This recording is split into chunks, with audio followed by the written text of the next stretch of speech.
Saudara-saudari yang terkasih, kita jumpa lagi dalam Pelita Hati hari ini, Sabtu tanggal 29 Agustus 2020, hari biasa dalam Pekan Biasa yang ke-21, bertepatan dengan peringatan wajib wafatnya Santo Yohanes Pembaptis, seorang martir. Bersama saya Romo Thomas Suratno, SC dari Paroki Cilandak, Jakarta Selatan, mendengar dan merenungkan sabda Tuhan, yakni firman Tuhan yang tersurat di dalam Injil Markus bab atau pasal 6 ayat 17 sampai dengan ayat 29.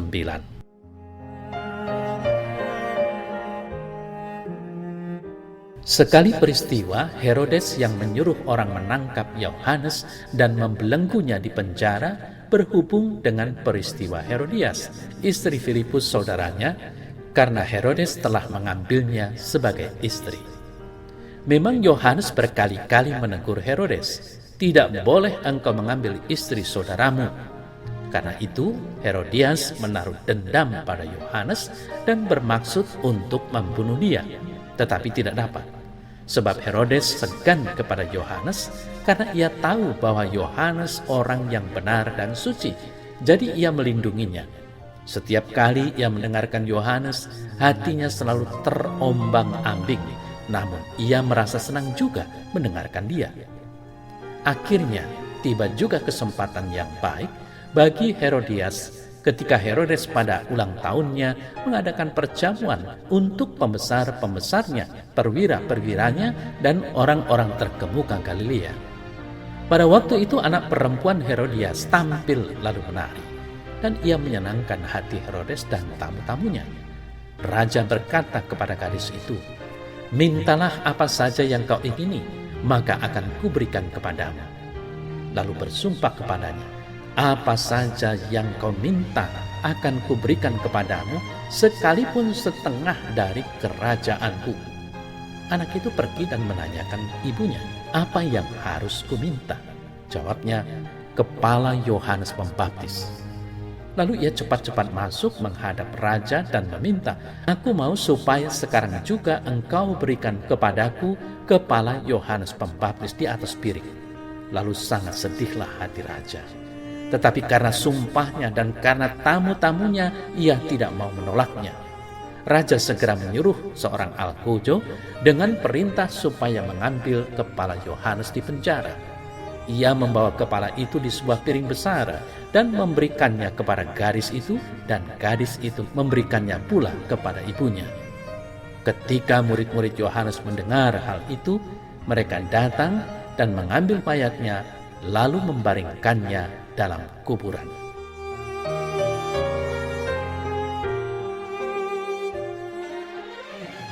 Saudara-saudari yang terkasih, Yohanes Pembaptis dapat dikatakan merupakan pengejawantahan atau perwujudan dari radikalisme. Yohanes dengan ikhlas menderita dan mati untuk Kristus, yang tidak lain adalah jalan, kebenaran, dan hidup. Seperti Yesus yang mati supaya semua orang dapat menjadi anak-anak Allah. Dia sungguh bentara Kristus yang gagah berani menyiapkan jalan baginya untuk datang ke dunia. Yohanes Pembaptis menjadi terang seperti Kristus yang adalah terang dunia.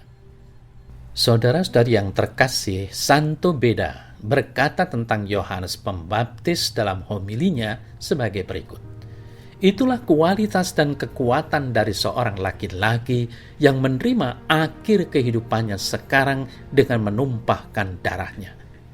Walau ia digembok dalam kegelapan penjara, dia pantas dinamakan sebuah lampu yang terang dan bercahaya oleh Kristus, sang terang kehidupan."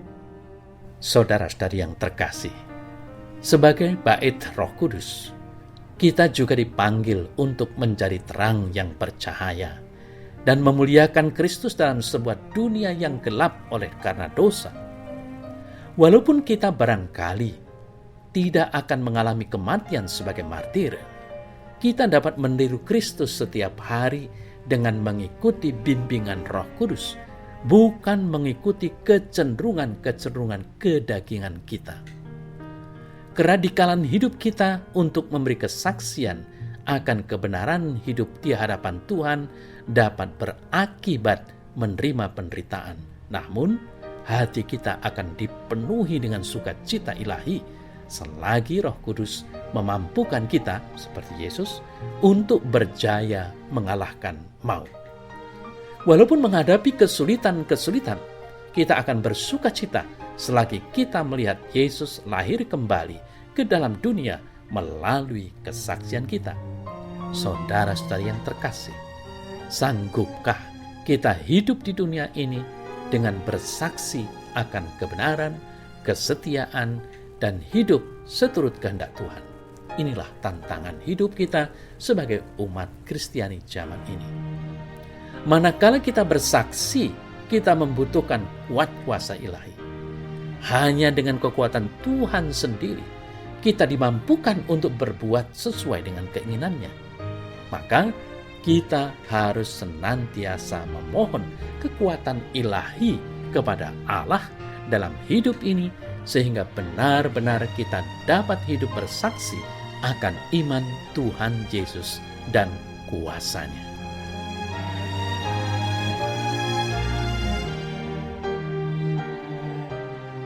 Ya Bapa Surgawi, Engkau memanggil Yohanes Pembaptis untuk menjadi bentara dari kelahiran dan kematian putramu terkasih, Yesus Kristus. Yohanes menyerahkan hidupnya sendiri sebagai saksi bagi kebenaran dan keadilan. Oleh karena itu, aku pun akan berusaha untuk mempermaklumkan imanku akan putramu dan Injilnya kepada dunia di sekeliling hidupku. Amin.